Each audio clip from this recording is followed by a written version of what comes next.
Hello বন্ধুরা, আসসালামু আলাইকুম। আবারও হাজির হয়ে গেলাম নতুন একটা স্ন্যাক্স রেসিপি নিয়ে। তার জন্য এখানে প্রথমে একটি পাত্র নিয়ে নিয়েছি। তার ভেতরে এখন দিয়ে নেব শাক কুচি করে নেওয়া। তো আমি এখানে আজকে করে দেখাচ্ছি পুঁই শাকের পাকোড়া। তার জন্য আমি এখানে পুঁই শাক ডাঁটা ছাড়িয়ে পাতাগুলোকে ধুয়ে তারপরে জিরি করে কুচি করে নিয়ে নিয়েছি বন্ধুরা। এর থেকে বেশি করে কুচি করার প্রয়োজন নেই, এতটুকু কুচি করলেই চলবে। কারণ যখন আমি এটাকে মাখিয়ে নেব আরও সফট হয়ে নরম হয়ে যাবে। তো এখানে আমি যতটুকু নিয়েছি আমার যা প্রয়োজন সেই অনুযায়ী আপনারা যদি রেসিপিটি তৈরি করেন অবশ্যই আপনাদের প্রয়োজন অনুযায়ী নিয়ে নেবেন বন্ধুরা। এছাড়াও এর ভেতরে আমি বড় সাইজের একটা আলু গ্রেট করে নিয়েছি, কাঁচা আলুটাকে ধুয়ে পানিটা ঝরিয়ে নিয়েছি। তো তারপরে আমি এখানে দিয়ে নেব চালের গুঁড়া, 2 টেবিল চামচ পরিমাণ চালের গুঁড়া দিয়ে নিচ্ছি। এবং এখন দিয়ে নেব বেশ কিছু মশলা। তো আমি এখানে দিয়ে নিচ্ছি গোলমরিচের গুঁড়া, তারপরে আমি এখানে দিয়ে নিচ্ছি ধনিয়ার গুঁড়া, দিয়ে নিচ্ছি জিরার গুঁড়া, দিয়ে নিচ্ছি হলুদের গুঁড়া এবং দিয়ে নিচ্ছি লাল মরিচের গুঁড়া।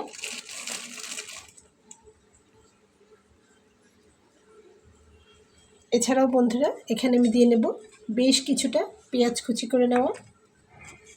তো আমি এখানে বড় সাইজের 2টা পেঁয়াজ কুচি করে নিয়েছি।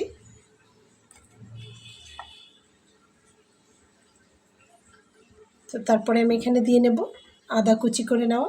আপনারা চাইলে কিন্তু আদা পেস্ট করেও দিতে পারেন, তবে কুচি করে দিলে খেতে আরও বেশি মজা লাগবে। মুখের ভেতরে যখন পড়বে তখন কিন্তু দারুণ স্বাদ তৈরি হবে। তারপরে আমি এখানে দিয়ে নিচ্ছি কাঁচামরিচ কুচি করে নেওয়া বন্ধুরা। এবং আমি দিয়ে নেব 1 ফালি লেবু রস এখানে চিপে।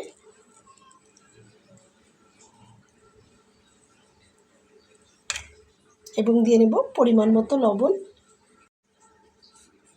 এবং এখন হাত দিয়ে সব উপকরণগুলো একসঙ্গে করে মাখিয়ে নেব।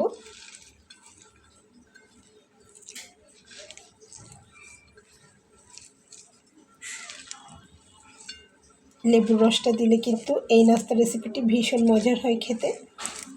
আর একটু চেপে চেপে মাখালেই কিন্তু সবগুলো একদম সফট হয়ে আসবে।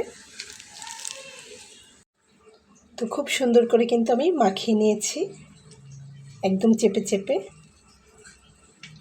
তো এখানে পানি ছেড়ে দিয়েছে, পানিটা ঝরিয়ে আমি দিয়ে নেব।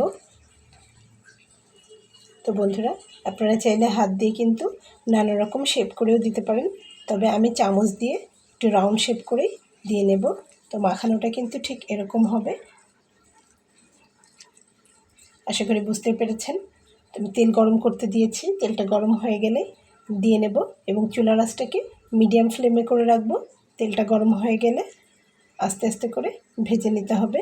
আর শাক আর আলুর পরিমাণটা দেখেই কিন্তু বুঝতে পারছেন শাকের পরিমাণটা একটু বেশি, আলুর পরিমাণটা কিন্তু তুলনামূলকভাবে কম।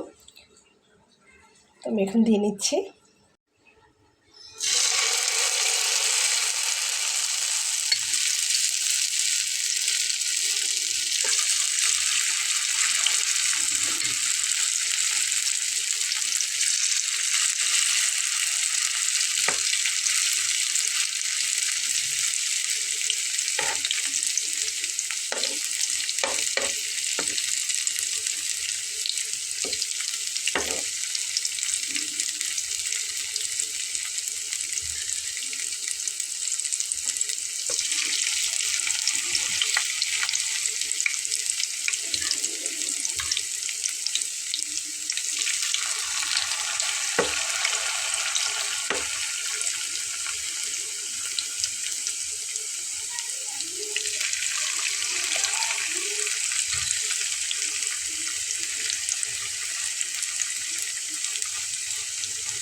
তো বন্ধুরা দেখুন আমি এভাবে দিয়ে নিলাম।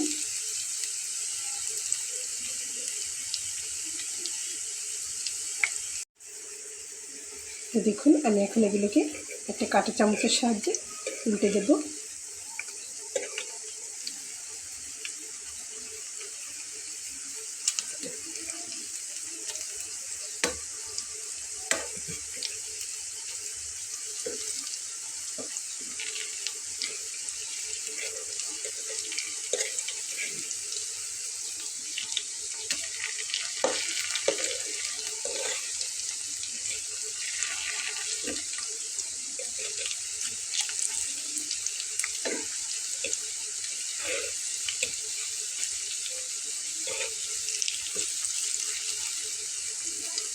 বন্ধুরা উল্টে দেওয়া হয়ে গেল। তো বন্ধুরা দেখুন আমার প্রথমে দিয়ে নেওয়াগুলো ভাজা হয়ে গেছে, তো সেগুলোকে আমি পাশে একটু কাট করে রেখে দিয়েছি এবং আমি দ্বিতীয় ব্যাচটাকে দিয়ে নিয়েছি, সেটাকেও উল্টে পাল্টে ভেজে নিচ্ছি। তো অল্প তেলেই কিন্তু এই নাস্তা রেসিপিটি তৈরি করে নেওয়া যায়। আর একটা মাত্র আলু দিয়ে কিন্তু অনেকগুলো তৈরি হয়ে গেছে।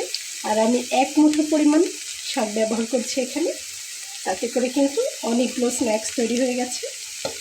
আর তেলও কিন্তু খুবই কম লাগে, আমি একবারে যতটুকু তেল দেওয়ার দিয়ে নিয়েছি। তো বন্ধুরা আমি এগুলোকে একটু কড়া করে ভেজে নিয়েছি, মুচমুচে দেখুন একদম। চাইলে কিন্তু আপনারা এভাবেও তুলে নিতে পারেন। আমি আরেকটু ভেজে নেব, নিয়ে তারপরে এগুলোকে প্লেটিং করব। তো দেখুন আমার সবগুলো ভেজে নেওয়া হয়ে গেছে।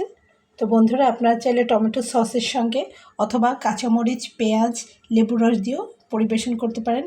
দেখুন কতটা মুচমুচে ক্রিস্পি হয়েছে, দেখেই কিন্তু বোঝা যাচ্ছে। তো আমি একটু আপনাদেরকে খেয়ে দেখাচ্ছি, দেখুন।